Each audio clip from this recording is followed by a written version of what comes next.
Assalamualaikum warahmatullahi wabarakatuh. Saya Jaidan Nugraha, NPM 2320500373. Di sini saya akan menjelaskan terkait komunikasi antar budaya yang ada di Indonesia dan relevan dengan kehidupan saya sehari-hari.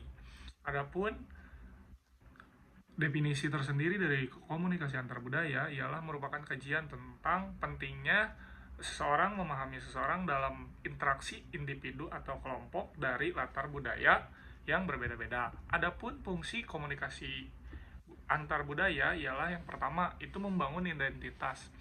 Membangun identitas ini membantu individu untuk bisa mengenali dan membedakan identitas budaya mereka dari kelompok lain.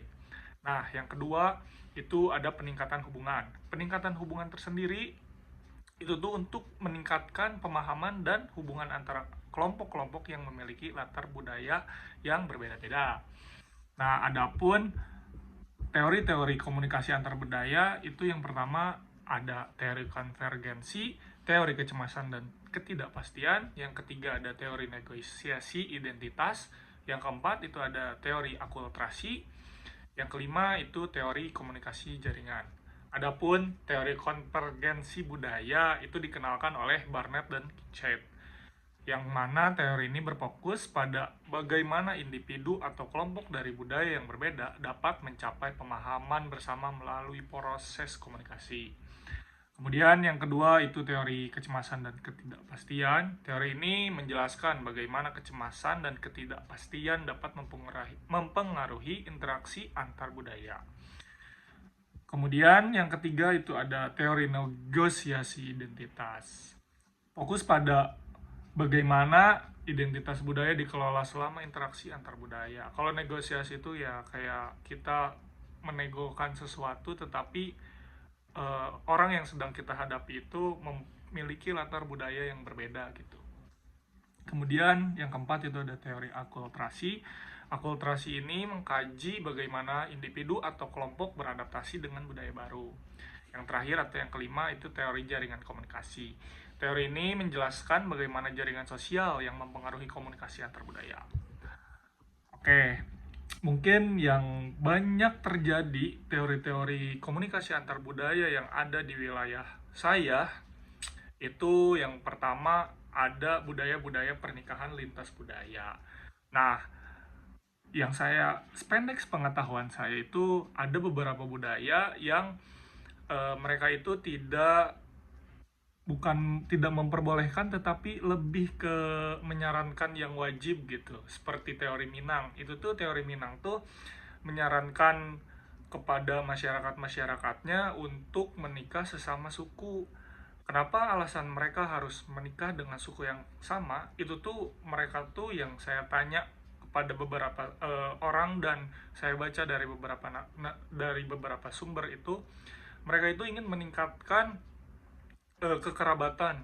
Jadi supaya menguatkan kekeluargaan yang ada di wilayah tersebut begitu.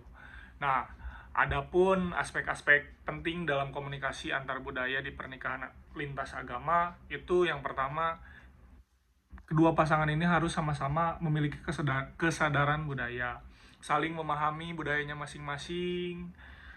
Kemudian keterbukaan ini kedua pasangan yang memiliki latar budaya yang berbeda itu harus bersedia dan belajar untuk beradaptasi dengan budaya pasangannya. Kemudian yang ketiga itu toleransi. Setiap pasangan harus menerima perbedaan sebagai bagian dari hubungan dan tidak mencoba untuk mengubah pasangannya. Adapun tantangan-tantangan dalam pernikahan lintas agama itu yang pertama perbedaan bangsa.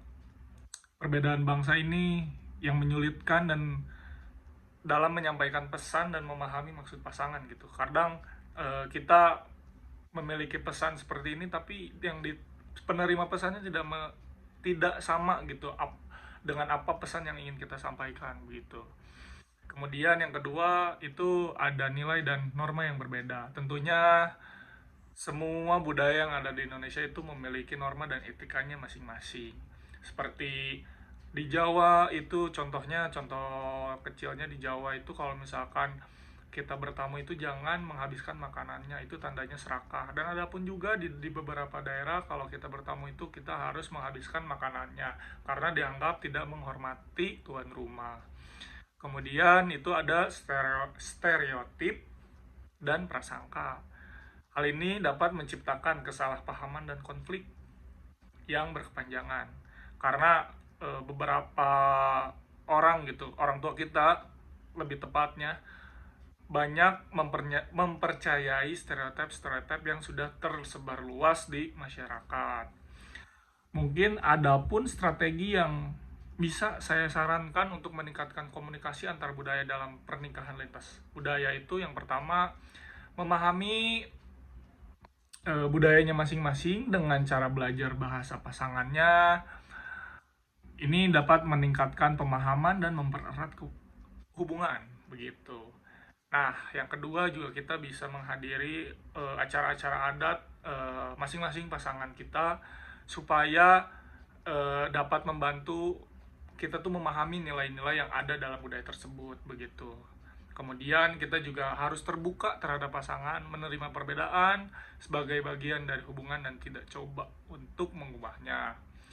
Dan yang terakhir itu mencari dukungan dari keluarga ataupun konselor pernikahan.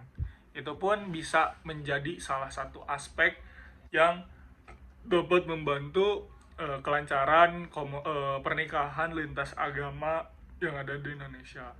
Mungkin itu saja analisis kritis yang dapat saya sampaikan tentang pernikahan lintas agama karena banyak sekali di lingkungan saya itu yang menikah dengan suku lain. Termasuk suku Sunda pun sebetulnya lebih menyarankan kita tuh menikah dengan sesama Sunda begitu karena orang Sunda itu banyak bukan menganut tapi lebih ke mereka itu tidak ingin anak-anaknya tuh jauh dari kampung halamannya.